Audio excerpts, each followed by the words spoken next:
오늘 본문으로 읽은 구약성경 이사야서 50장은 흔히 별칭이 여호와 종의 노래다, 이런 별칭으로 불리우는 본문입니다. 이 말씀을 읽으면서 맡겨진 사명 완수를 위해서 온갖 수치와 모욕을 달게 받으시고 죽기까지 충성한 여호와의 종인 예수 그리스도의 모습을 발견하게 됩니다. 여호와의 뜻을 거역하지도 않고 또 물러서지도 않고 철저히 순종하는 마음으로 십자가 처형을 견뎠던 분이 예수님이십니다. 죽음이라고 하는 것은 우리 인간이 겪을 수 있는 가장 힘들고 어려운 상황입니다. 그래서 이 심리학자들은 이 죽음 앞에서 우리 인간의 마음이 어떻게 변하는지에 대해서 연구를 했고, 또 많은 사람들은 이 죽음 앞에서 우리 삶이 어떻게 변화되고 어떻게 죽음을 맞이하고 처리하는지에 대해서 연구들을 하고 그것을 고민합니다. 죽음이라고 하는 인간이 겪을 수 있는 이 최고의 어려운 상황에서 예수님은 어떤 마음을 가지고 그 죽음을 맞이하셨을까? 힘들고 어려웠던 것은 두말할 필요가 없을 겁니다. 그래서 예수님은 이 잔을 내게서 거두어 주옵소서, 아버지 뜻대로는 아버지 뜻대로 하시기를 바라고 내 뜻대로는 하지 마시옵소서라는 말씀을 하셨습니다. 근데 이 말씀을 하시기까지 그의 마음이 오죽했을까라는 생각을 십자가 앞에 선 예수님을 바라볼 때 생각하게 됩니다. 사람이 가지고 있는 이 마음이라고 하는 것은 여러 가지 의미에서 우리 삶을 지배하는 아주 중요한 요소입니다. 특히 우리 그리스도인들의 경우에는 이 마음이라고 하는 것이 더더욱 그렇습니다. 그래서 예수님도 산상수훈 마태복음 5장 3절과 8절에 보면 우리의 마음에 대해서 어떻게 얘기를 하고 계시느냐 하면, 심령이 가난한 자는 복이 있나니 천국이 그들의 것이다. 또 8절에서는 뭐라고 말씀하시는가 하면, 마음이 청결한 자는 복이 있나니 그들이 하나님을 볼 것이다. 이렇게 이야기를 하면서 가난한 자는 천국이 그들의 것이고 청결한 자는 하나님을 보게 된다고 말씀하고 있습니다. 또 솔로몬도 마음을 지키는 것이 우리의 생과 사를 좌우할 정도로 중요하다고 잠언 4장 23절에서 말씀합니다. 모든 지킬 만한 것 중에 더욱 내 마음을 지켜라. 생명의 근원이 이에서 남이라. 그렇게 말씀을 하시면서 이 마음이라고 하는 것이 어떤 모양이냐에 따라서 사람의 삶의 질이 달라진다고 말씀합니다. 박성만 목사님이라고 하는 분이 쓰신 중년은 아프다라는 책이 있습니다. 이 박성만 목사님은 그 책에서 이런 이야기를 하세요.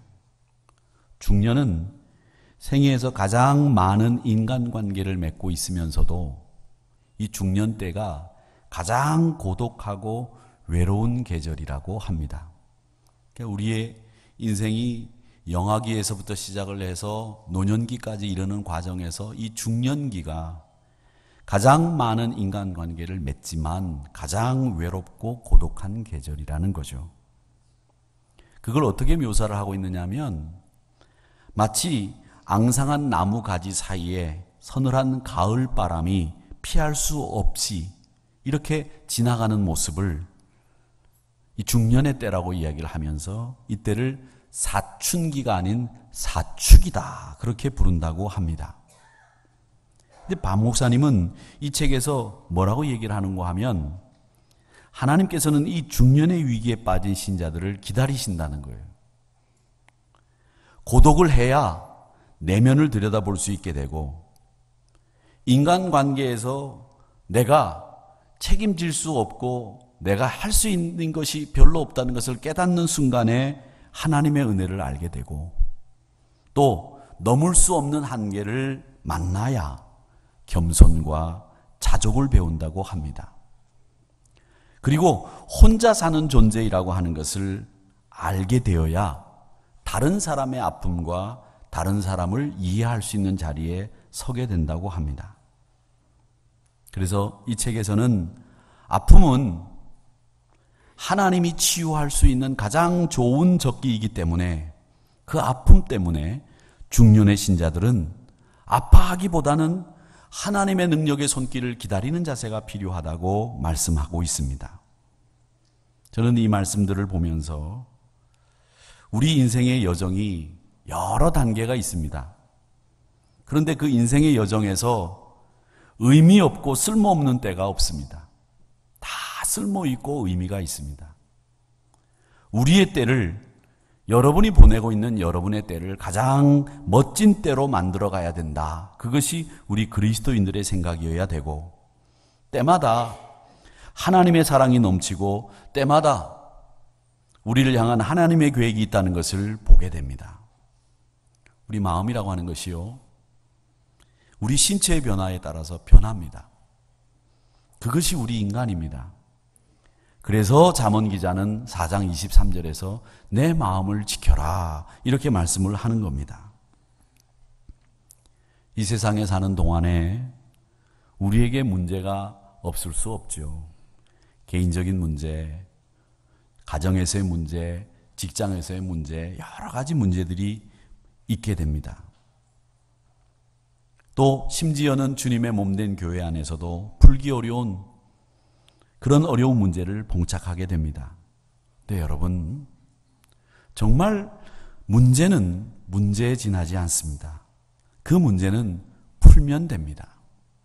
그런데 그 문제를 어떻게 풀어야 되느냐? 그 문제의 원인을 알아야 됩니다. 원인을 알아야 그 문제를 근본적으로 풀 수 있는데 많은 분들이 그 문제의 원인을 찾는 데서 실패해요. 주위 환경이나 상대방에게 문제가 그 문제의 원인이 있다고 생각을 하기 때문에 문제 앞에서 실패하는 거예요. 문제를 어디서 찾아야 되느냐?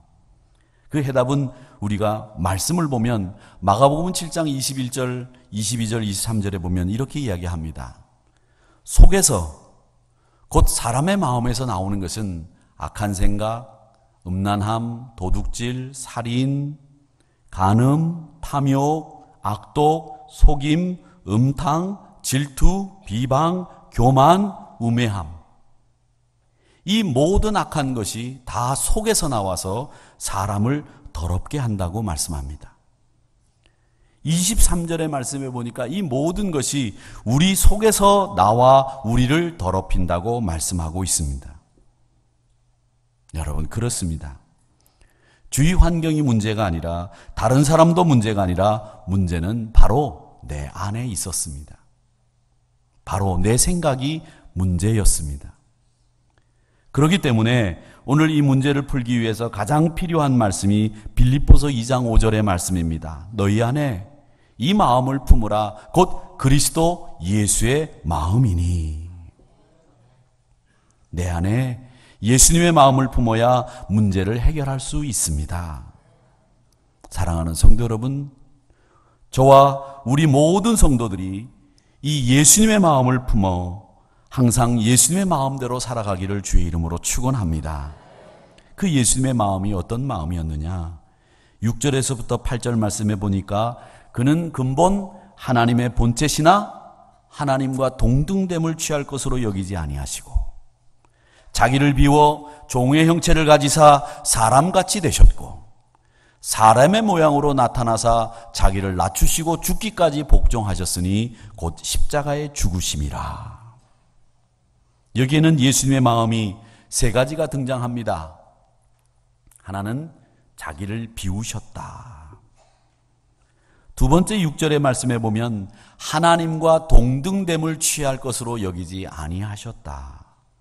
그리고 세 번째 8절의 말씀에 보니까 죽기까지 복종하셨다. 이 세 가지 마음이 예수님의 마음이라고 빌립보서 오늘 본문의 말씀은 우리에게 가르치고 있습니다. 그 예수님의 마음이 이런 마음이었다는 거죠. 그 예수님의 마음 세 가지를 보면 첫 번째 예수님이 품으셨던 마음이 바로 비우는 마음입니다. 오늘 본문에서 비운다라고 하는 말은 신약 성경에 쓰여져 있는 그리스 말, 헬라어라고 보통 우리가 이야기하는 그리스 말로는 케노라고 이야기합니다. 그 뜻은 아무것도 남지 않았다는 뜻입니다. 그래서 신학자들은 이 말을 어떻게 해석을 하는가 하면 예수님이 신성과 인성을 가지고 계셨는데 이 신성을 버리시고 인성만을 가지고 우리에게 찾아오셔서 사람이 되셨다. 이렇게 해석을 합니다. 그런데 이건 틀린 말이고 이단입니다. 예수님은 니케아 신조도 그렇고 우리 사도신경도 그렇지만 예수님은 완벽하게 신성을 가지신 분이시고 예수님은 완벽하게 인성을 가지신 분으로 우리에게 찾아오신 분입니다. 그러니까 완전한 하나님이고 완전한 인간이 우리 예수님이십니다. 그러니까 더 많이 어쩌면 더 많은 것을 버려야 되는 이 상황이 예수님의 상황이셨을 겁니다. 그런 주님이 완전히 버리심을 통해서 시작된 이 십자가의 길은 그만큼 예수님이 버릴 게 많았다는 것이고 그 많은 것을 다 버리셨다는 얘기입니다. 우리도 예수님처럼 비워야 되지만 우리 성도들은 이 비우는 것 다음에 한 단계가 더 있어야 됩니다. 불교 신자들은 물론 그 비우는 것으로 끝을 냅니다마는 우리 예수 믿는 사람들은 비우는 것 그 다음에 또 해야 될 일이 하나 더 있습니다. 그건 뭐냐면 채우는 일입니다. 성령으로 여러분의 심령을, 마음을 채우셔야 합니다. 성령의 지배를 받아야 됩니다. 그러니까 비움 이후에 성령 하나님으로 채우는 작업을 통해서 우리를 변화시키는 것, 그게 예수님이 우리에게 원하시는 삶입니다. 예수님은 뺏긴 게 아니에요. 버리셨습니다. 권리와 지식과 경험과 능력을 스스로 버리신 거예요. 이게 예수님께서 비우신, 자신을 비운 마음입니다. 오늘 우리 모두도 이렇게 비워야 하는 마음을 본받게 해달라고 기도하시는 여러분들이 되시기를 주의 이름으로 축원합니다. 또 예수님의 마음은 낮추는 마음이셨어요. 우리를 찾아오셔서 낮추셨습니다. 비웠을 뿐만 아니라 낮추셨어요. 이 낮춘다는 말은 자기를 스스로 비하했다는 말이에요. 이게 진정한 의미의 겸손입니다. 겸손은요, 우리 사람들이 생각할 때 겸손은 이 비굴함과 비교를 해보면 경계선이 약간 모호해요. 겸손이냐, 이게 비굴이냐, 구분하기가 쉽지가 않아요. 그리고 이 겸손하다 보면 이 자존감조차도 내려놔야 된다는 생각을 하시는 분들이 있는데 겸손함과 자존감을 내려놓는 것하고는 또 달라요. 이 비굴함과 겸손함을 어떻게 이 모호함에서 구별할 수 있을까? 저는 이 겸손의 진정한 의미는 이런 생각을 해봅니다. 위대하신 하나님 앞에서, 전능하신 하나님 앞에서 나를 세워보는 거예요. 내가 그 앞에 서는 거예요. 그러면 그 하나님 앞에 내 모습이 얼마나 초라하고 연약하고 부족한지 발견하게 되는 겁니다. 그 위대하신 하나님 앞에 나를 발견하는 순간에 내가 스스로 자연스럽게 갖게 되는 마음이 겸손이에요. 뭐 내가 일부러 겸손해지려고 할 것 없이, 내가 나에게 영향력을 주는 사람 앞에서 굽신거리는 것 없이 겸손함과 비굴함의 경계선을 모호하게 정해져 있는 이런 상황에서 내가 분명하게 겸손하게 살기 위해서 해야 될 일은 위대하신 하나님 앞에 나를 보는 거예요. 그 하나님을 통해서 나를 볼 때에 우리 스스로 저절로 겸손해지게 될 수밖에 없는 것이 우리에게 찾아오는 겸손이라는 거죠. 사랑하는 성도 여러분, 이 겸손을 가지고 우리 주님이 종의 모습으로 우리를 찾아오셨다는 거예요. 자기의 신분과는 도저히 비교할 수 없는 아주 낮고 천한 신분의 우리들을 향해서 예수님이 찾아오실 수 있었던 것은 겸손, 자기 비하가 없으면 안 되는 일입니다. 그러기에 사랑하는 성도 여러분, 최대한 겸손한 모습으로, 최대한 낮추신 모습으로 우리 모두 주님을 섬기고 주님을 본받는 삶을 살아가시기를 주의 이름으로 축원합니다. 저와 여러분 모두가 우리 주님께서 우리에게 기뻐하시는 낮추시는 모습으로 살아가기를 바랍니다. 다음에 마지막으로 하나 더 생각해 볼 것은 우리 예수님의 마음은 죽기까지 복종하는 마음이셨어요. 여러분, 우리 사람의 복종은 대개 어떤 것이 우리 사람의 복종이냐면 내가 할 수 있는 범위 내에서의 복종이에요. 내가 복종할 수 있는 범위 내에서 복종이지 죽기까지 복종이 우리 사람의 복종은 아니에요. 그렇지 않습니까? 복종하는 것은 우리가 할 수 있는 범위 내에서 복종하는 것이잖아요. 그런데 예수님은 오늘 이 말씀에 보니까 죽기까지 복종이에요. 이게 우리가 감히 넘볼 수 없는, 범접할 수 없는 복종의 단계란 말이죠. 예수님이 감람산에서 마지막 기도하시면서 하신 말씀이 마가복음 14장 36절의 말씀인데 이르시되 아빠 아버지여 아버지께는 모든 것이 가능하오니 이 잔을 내게서 옮기시옵소서. 그러나 나의 원대로 마시옵고 아버지의 원대로 하옵소서 하시고 라고 하는 말씀을 이 감람산에서 예수님이 마지막 기도를 하실 때에 땀방울이 핏방울이 되도록 기도하실 때에 하신 말씀입니다. 예수님이 죽기까지 복종하는 것이 얼마나 어려운지를 왜 모르셨겠어요? 아셨죠. 골고다 언덕에 세워진 이 십자가는 수치의 상징입니다. 거기에 달린 사람의 삶의 오욕과 그 삶의 부조리와 모순이 다 드러나는 것이 십자가입니다. 그런데 우리 주님은 모순이 있거나 부조리가 있으신 분이 아니셨어요. 억울하게 달리신 거예요. 아무 잘못도 없이 달리신 거예요.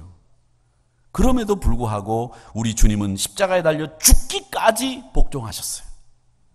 인류의 생명을, 구원을 위해 하나님의 뜻이었기 때문에 죽기까지 복종하시면서 마음속으로는 인간적으로 맞이하게 되는 가장 처절한 상황인 이 죽음의 상황 앞에서 하나님 앞에 기도는 했지만, 하나님 앞에 자기의 심정을 토로하셨지만 죽기까지 복종하시는 이 모습을 우리에게 보이셨다는 거예요.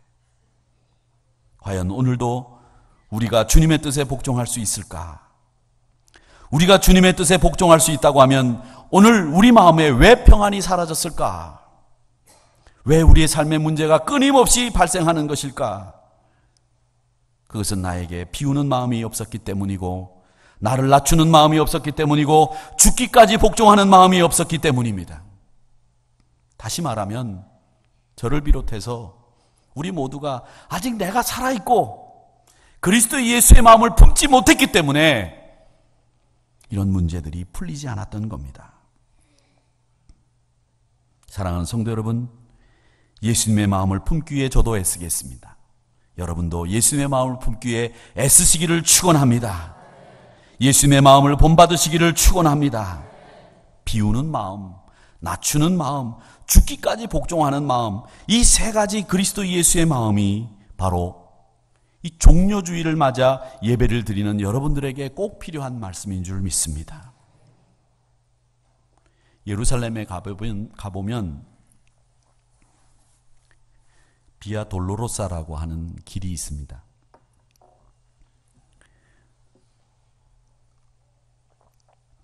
라틴어로 비아라고 하는 말은 길이라는 뜻입니다. 돌로로사라고 하는 말은 슬픔 혹은 고난 이런 뜻입니다. 그래서 비아 돌로로사 그러면 슬픔의 길 이렇게 해석을 하시면 되는데 14군데가 있습니다. 예수님이 가야바 대사장 집에서 빌라도 법정에서 그리고 십자가를 지시다가 넘어지신 곳, 예수님 어머니 만나신 곳, 채찍 맞으신 곳, 그래서 성묘교회까지 예수님이 십자가에 달리신 곳, 또 죽으신 곳, 무덤까지 14군데를 이 비아 돌로로사라고 그렇게 얘기를 합니다. 이 길은 대략 1294년에 리칼두스라고 하는 신부에 의해서 정해졌다고 합니다. 1294년이니까 지금부터 계산을 해보면 거의 한 800년 정도, 900년 정도 된, 그때 리칼두스라고 하는 신부가 성경 말씀에 의해서 여기쯤이 가야바 법정이 있었던 데구나, 빌라도 법정이 여기구나, 이런 것을 쭉 정리를 해서 14군데 이렇게 정했는데 1504년에 그 신부회 중에서 프란시스코파라고 하는 친구들이 있습니다. 이태리에 가보면 아시시라고 하는 곳이 있는데 그 아시시의 프란시스코를 본받고 살기를 원하는 그 부류의 신자들, 사제들을 이 프란시스코파라고 부릅니다. 지금 교황이 바로 그 출신이죠. 이 프란시스코파에서 1504년에 이 비아돌로로사라고 하는 곳을 확정지었습니다. 이곳이 예수님의 무덤이다. 십자가에 달리신 곳이다. 이렇게 얘기를 합니다. 물론 이제 예루살렘 성지에 가보면 영국 성공회에서 예수님의 무덤 자리라고 만들어 놓은 곳도 있습니다. 영국 성공회에서 만들어 놓은 곳도 있는데 이 공식적인 기독교 내에서 예수님의 무덤 자리라고 하는 곳은 1504년에 확정지어서 우리에게 전해져 내려오고 있습니다. 이 장소에 가보면 예수님이 걸으셨던 길과는 조금 물론 다를 수도 있겠지만 우리에게 많은 감동과 의미를 안겨다 주는 곳이고, 다음 주 중 이제 해외 뉴스에 보면 그 길을 십자가를 지고 짊어지고 이제 가는 사람들의 뉴스가 해외 뉴스에 나오리라고 생각이 됩니다. 제가 이 비아 돌로로사를 여러분들에게 말씀드리는 이유는 이 뜻이 슬픔의 길, 고난의 길이지만 우리에게는 생명의 길이고 우리에게는 구원의 길인 줄 믿습니다. 그런데 이 비아 돌로로사가 우리 인생의 여정과 다른 점이 하나 있어요. 그 다른 점이 뭐냐? 우리가 이 땅에서 고난당하고 시련을 당하고 그걸 견디고 이기는 것은 다른 게 아니라 고난 끝에는 승리가 있을 것이다. 고난 끝에는 복락이 있을 것이다. 고난 끝에는 영광이 있을 거라고 하는 기대를 가지고 고난을 참아내는 거예요. 이겨내는 거예요. 견디는 거예요. 그런데 이 비아돌로로사라고 하는 그 길에는 그 끝이 뭐가 있느냐 하면 죽음밖에 없습니다. 수고에 대한 대가도 없고요. 고난에 대한 대가도 없을 뿐만 아니라 그저 죽는 일밖에 없어요. 그게 바로 비아 돌로로사의 길입니다. 오늘 본문 가운데 하나는 이사야서 50장 말씀을 보더라도 그 말씀의 표제가 뭐냐면 주를 거역하지 아니하다. 그저 복종할 뿐이라는 겁니다. 6절의 말씀에 보면 나를 때리는 자들에게 내 등을 맡기고 내 수염을 뽑는 자들에게 뺨을 맡기고 모욕과 침뱉음을 당하여도 내 얼굴을 가리지 아니하였느니라. 이 고난의 종이 예수님이 고난을 참고 견딘 뒤에 끝에는 죽음밖에 없는데 그걸 어떻게 견뎠느냐? 죽음 너머에 있는 생명을 보신 거예요. 죽음 너머에 있는 생명. 보통 사람들의 눈에는 고난의 길, 슬픔의 길, 그 끝에는 죽음밖에 보이질 않지만 그 너머에 생명의 길이, 부활의 길이 예비되어 있다는 사실을 우리 주님은 보시고 그 길을 걸어가신 겁니다. 그렇다면 십자가의 길을 가신 자기를 비우신 주님을 본받기 위해서 우리가 어떻게 살아야 될까요? 히브리서 기자는 여기에 대한 대답을 하시고 있는데 13장 12절 13절의 말씀에 보면 그러므로 예수도 자기 피로서 백성을 거룩하게 하고 성문 밖에서 고난을 받으셨느니라. 그런즉 우리도 그의 치욕을 짊어지고 영문 밖으로 그에게로 나아가자. 그렇게 말씀하셨습니다. 이 말씀의 의미가 뭡니까? 십자가의 길을 우리도 가자. 우리가 가야 될 길이 좁은 문이다. 넓은 문이 아니고 편리한 문이 아니다. 그렇게 이야기를 하셨습니다. 그 좁은 문이라고 하는 게 도대체 뭐냐? 우리는 그 좁은 문이라고 하는 걸 알아야 돼요. 예수님의 마음을 보면 우리가 그 좁은 문의 의미를 알 수 있는데 예수님의 마음이 어떤 마음이었느냐? 요한복음 4장에 보면 예수님이 사마리아 지역 수가성이라고 하는 곳에 들어가서 한 여인과 이야기를 나누면서 물을 달라고 청합니다. 물을 좀 다오. 근데 여러분, 이 사마리아라고 하는 곳은 이스라엘이 이제 솔로몬이 죽고 난 뒤에 솔로몬의 아들 르호보암이 남쪽 유다를 차지하고 나머지 지파, 유다 지파를 뺀 나머지 지파들을 중심으로 해서 북쪽 이스라엘이 만들어지면서 남쪽과 북쪽이 갈라져요. 그 북쪽 이스라엘의 첫 번째 왕은 여로보암이었는데 그 여로보암을 중심으로 한 북쪽 이스라엘이 주전 722년경에 아시리아라고 하는 곳에 멸망을 당합니다. 멸망을 당하고 남쪽 유다는 한 130, 140년 그 정도 뒤에 바벨론에게 멸망을 당하잖아요.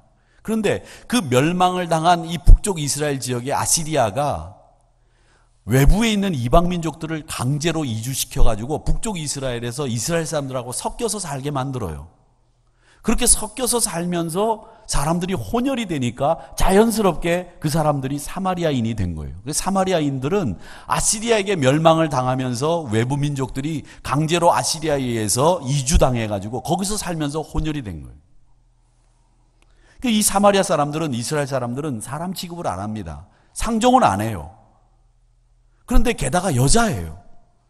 그 사람을 낮 시간에 예수님이 만나서 물을 달라고 하고 대화를 나눈다? 당시에는, 지금도 물론 그렇습니다만은 남자와 여자가 한적한 곳에서 1대1로 만나서 얘기를 하는 것은 부도덕한 일로 볼 수 있고요. 예전에는 당연히 더 그랬죠. 금하는 일이었습니다. 근데 예수님이 그 여인과 대화를 나눈 걸 들여다보면 예수님이 그 여인의 삶의 과거, 그리고 현재 삶을 다 알고 있는 거예요. 그러니까 질문하잖아요. 네가 남편이 있느냐? 예, 남편이 5명입니다. 남편이 네가 없는 거다. 그러면서 그 여자의 삶을 다 꿰뚫어 보고 계시잖아요. 그런데 그녀에게 예수님이 뭐라고 말씀하셨어요? 야, 너 나쁜 사람이다. 이렇게 말씀하지 않으셨어요. 정죄하지 않았단 말입니다. 도리어 생명의 복음을 전하시면서 그녀에게 전도자의 삶으로 전환이 되는 계기를 만들어주시는 것이 요한복음 4장에 나오는 이야기예요. 그러면서 그 유명한 말씀, 영과 진리로 예배할 때가 오나니 라고 하는 말씀을 이 요한복음 4장에 나오는 겁니다. 저는 이 주님의 태도를 보면서 오늘 예수님의 마음을 생각해 봅니다. 사마리아 여인을 만나신 예수님은 그 여인이 생명을 얻기 위한 답이 뭔지를 알고 계셨어요. 그런데 그 답을 알고 계시면서 그 여인에게 답이 이거니까 이렇게 살아 강요하거나 윽박지르지 않으셨어요.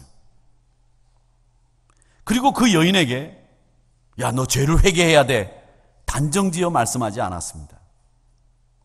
오히려 사마리아 여인을 끌어안았어요. 그게 바로 예수님의 마음이셨고 시선이었습니다. 그녀와 교제하면서 그녀의 마음을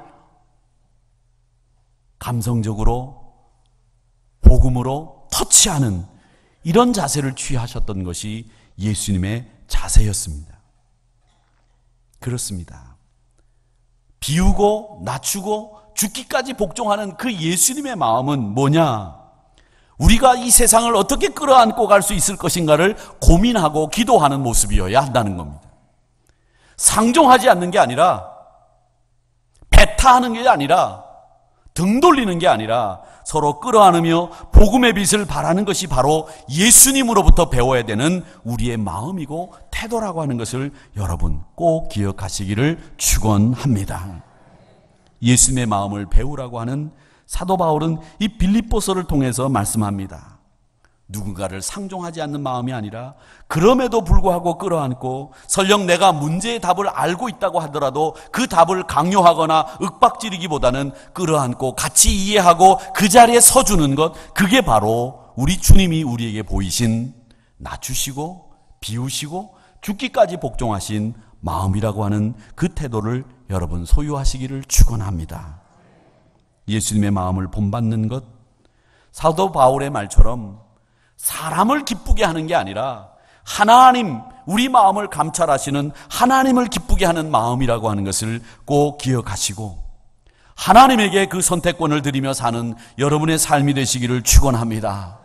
세상은 인과응보로 진행이 됩니다마는 우리 하나님은 인과응보를 따지지 않으시고 그걸 하나님은 삶의 원리로 삼지 않으시고 우리로 마음을 본받게 하시면서 우리 모두로 내가 끌어안고 내가 비우고 낮추고 죽기까지 복종하는 예수님의 마음을 본받기를 원하셨다는 사실을 기억하시면서 이 종려주일 고난주간을 통해서 여러분의 신앙이 더욱 하나님을 가까이 하고 믿음 안에서 승리를 일구는 삶이 되기를 주님의 이름으로 축원합니다.